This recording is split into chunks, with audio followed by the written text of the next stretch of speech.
গোপন কথা বাইরে পরিষ্কার করা যাবে না। পরে আর ডাক্তার রিপোর্ট লিখবে আরেকটা, আর আমি বলবো আরেকটা। আপনি আমার সাথে এরকম করতেছেন, আপনি আমাকে বলেন। মেয়েটার বীর্য বাড়িয়েছে, বীর্যটা রাখছি আমি। রংপুরে 4 জন হত্যাকাণ্ডে ডোমের স্বীকারোক্তিতে এবার বেরিয়ে আসছে চাঞ্চল্যকর তথ্য। ডোমের ভাষ্যমতে 4 জন ব্যক্তির মধ্যে মেয়ে ও মা দুজনের হয়েছে এবং মা ও মেয়ের গোপনাঙ্গ থেকে আলামত পেয়েছে সেই কথিত ডোম। চলেন সেই ভিডিওটি গোপন ক্যামেরায় ধারণ করার পর আপনাদের সামনে তুলে ধরার চেষ্টা করা হলো। চলেন ভিডিওটি দেখে আসা যাক। গোপন কথা বাইরে পরিষ্কার করা যাবে না। পরে আর ডাক্তার রিপোর্ট লিখবে আরেকটা, আর আমি বলবো আরেকটা। আপনি আমাকে বলেন। মেয়েটার বীর্য বাড়িয়েছে, বীর্যটা রাখছি আমি।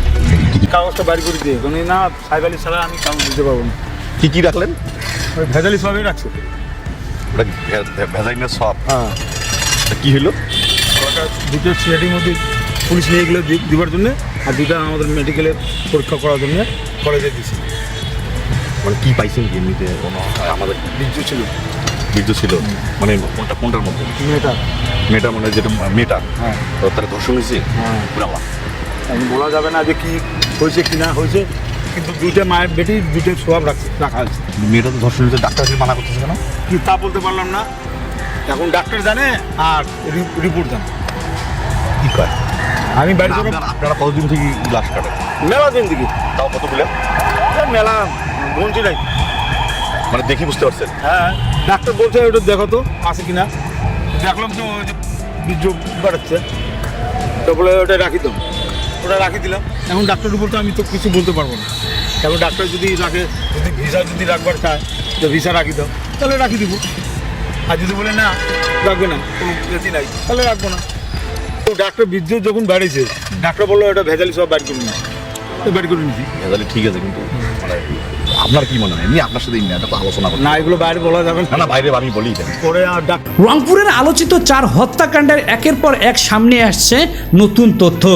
2 আসামি আদালতে স্বীকারোক্তিমূলক জবানবন্দির পর অনেকেই ভেবেছিলেন হয়তোবা এবার এই ভয়াবহ হত্যাকাণ্ডের রহস্য পুরোপুরি পরিষ্কার হবে, কিন্তু ঠিক তখনই সামনে এসেছে আরও কিছু প্রশ্ন।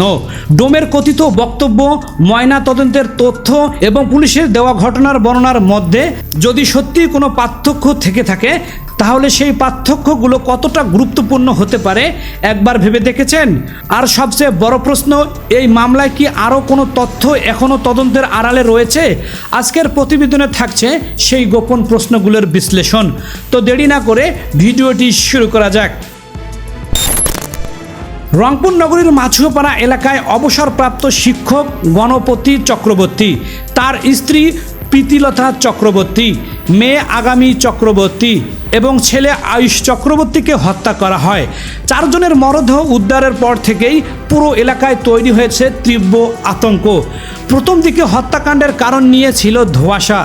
পরে পুলিশ জানায় ইয়াবা সেবনের বাধা দেওয়াকে কেন্দ্র করে 2 যুবক এই হত্যাকাণ্ড ঘটিয়েছে। পুলিশের ভাষ্য অনুযায়ী আসামি সিদ্ধার্থ দাস ও মুগ্ধ দাসকে গ্রেপ্তার করা হয়। তাদের কাছ থেকে জিজ্ঞাসাবাদের হত্যাকাণ্ডের তথ্য পাওয়া যায় বলে জানানো হয়। পরবর্তী 2 আসামি আদালতে 164 ধারায় স্বীকারোক্তিমূলক জবানবন্দি দেন। কিন্তু এখানেই যেন শেষ হচ্ছে না এই রহস্যের জট, বরং স্বীকারোক্তির পরও তদন্ত নিয়ে নতুন করে আলোচনা শুরু হয়েছে। সাম্প্রতিক প্রতিবেদনে পুলিশের দেওয়া ঘটনার বর্ণনার সঙ্গে ময়নাতদন্তের প্রাথমিক তথ্যে কিছু পার্থক্যের কথাও উঠে এসেছে। ফলে স্বাভাবিকভাবেই প্রশ্ন উঠেছে, ঘটনার প্রতিটি অংশ কি আবারও খতিয়ে দেখা প্রয়োজন? সামাজিক যোগাযোগ মাধ্যম ও বিভিন্ন সূত্রে নিহত মা ও মেয়েকে নিয়ে যৌন নির্যাতনের দাবি ছড়িয়ে পড়েছে। এমনকি ডোমের বক্তব্য গোপন ক্যামেরায় ধারণ করা হয়েছে, যা এই হত্যাকাণ্ডের রহস্যের মোড় অন্যদিকে প্রবাহিত করতে পারে। কিন্তু এখানে অত্যন্ত গুরুত্বপূর্ণ বিষয় হলো মরদেহের পরীক্ষা, প্রয়োজনীয় নমুনা, ফরেনসিক রিপোর্ট এবং চিকিৎসকদের পর্যবেক্ষণেই শেষ পর্যন্ত এসব অভিযোগের সত্যতা যাচাইয়ের গুরুত্বপূর্ণ নমুনা। সেখানে যদি জড়িত থাকে তারাই, তাহলে সত্য আসলে উদ্ঘাটন হবে কিভাবে? অন্যদিকে পুলিশ বলছে ইয়াবা সেবনের বাধা দেওয়াকে কেন্দ্র করেই হত্যাকাণ্ডটি সংঘটিত হয়েছে। পুলিশের দেওয়া তথ্য অনুযায়ী হত্যার পর ঘটনাটিকে ভিন্ন খাতে নেওয়ার চেষ্টা করা হয়েছিল এবং ঘরের জিনিসপত্র এলোমেলো করা হয়েছিল। এদিকে নিহত পরিবারের স্বজনদের একটি অংশ শুরু থেকেই প্রশ্ন তুলেছেন, দুই তরুণ কিভাবে চারজনকে হত্যা করতে পারে। একটি সংবাদ মাধ্যমে দেওয়া বক্তব্য নিহত পরিবারের স্বজনরা এমন প্রশ্ন তুলেছেন এবং দুই আসামির শারীরিক সক্ষমতা নিয়েও সন্দেহ প্রকাশ করেছিলেন আসামিদের পরিবার। এখন আসা যাক আরেকটি আলোচিত দাবিতে।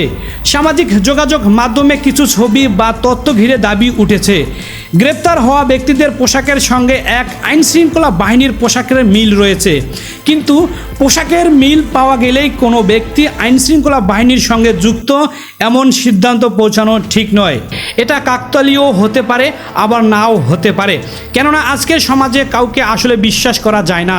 এই দাবির সত্যতা জানতে হলে পোশাকটি কোথা থেকে এসেছে, সেটি কার ছিল, ঘটনার সময় সেটি কোথায় ব্যবহৃত হয়েছিল এবং তদন্তে এ বিষয়ে কোনো প্রমাণ পাওয়া গেছে কি না সেই সব যাচাই করা জরুরি।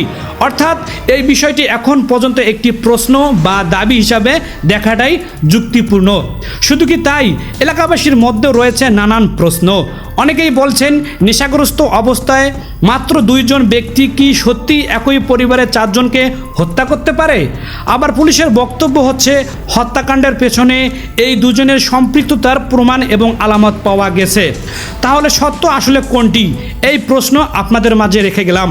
দর্শক, এখানে একটি কথা বলে নেওয়াই ভালো, এই প্রশ্নের উত্তর নির্ভর করবে তদন্তের পাওয়া ফরেনসিক্স প্রমাণ, ঘটনাস্থলের আলামত, প্রত্যক্ষ বা পারস্পরিক সাক্ষ্য, সিসিটিভির ফুটেজ, মোবাইল ফোনের তথ্য এবং আদালতের উপস্থিত অন্যান্য প্রমাণের ওপর। তবে সবচেয়ে গুরুত্বপূর্ণ বিষয় হলো, দুই আসামি আদালতে স্বীকারোক্তিমূলক জবানবন্দি দিয়েছেন। আইনগতভাবে এই জবানবন্দির গুরুত্বও রয়েছে, কিন্তু একই সঙ্গে মামলার অন্যান্য আলামত ও ফরেনসিক প্রমাণের সঙ্গে তা কতটা সামঞ্জস্যপূর্ণ সেটিও তদন্ত ও বিচার প্রক্রিয়ার গুরুত্বপূর্ণ হয়ে উঠবে। তাই এখন প্রশ্ন একটাই, রংপুরের এই 4 হত্যাকাণ্ডের পুরো সত্য কি সামনে এসেছে, নাকি স্বীকারোক্তির পরও এমন কিছু প্রশ্ন রয়েছে যার উত্তর এখনও পাওয়া যায়নি? ডোমের বক্তব্য, ময়নাতদন্তের তথ্য, পুলিশের দাবি, আসামিদের জবানবন্দি এবং এলাকাবাসীর প্রশ্ন সবকিছু একই সঙ্গে যাচাই করলে হয়তোবা প্রাকৃত ঘটনার আরও পরিষ্কার হবে। আমরা কোনো ব্যক্তি বা পক্ষকে দোষী সাব্যস্ত করছি না। আদালতের চূড়ান্ত সিদ্ধান্ত না আসা পর্যন্ত প্রত্যেক অভিযুক্তই আইনের চোখে অভিযুক্ত, দোষী নয়। এই হত্যাকাণ্ডের প্রাকৃত সত্য বেরিয়ে আসুক, নিরাপদ কেউ যেন হয়রানির শিকার না হন এবং প্রাকৃত অপরাধী যেন আইনের আওতায় আসেন, এটাই এখন সাধারণ মানুষের প্রত্যাশা। রংপুরের এই 4 হত্যাকাণ্ডের তদন্তে নতুন কোনো তথ্য সামনে এলে আমরা আপনাদের জানিয়ে দেওয়ার চেষ্টা করব। সত্য জানতে আমাদের সঙ্গে থাকুন।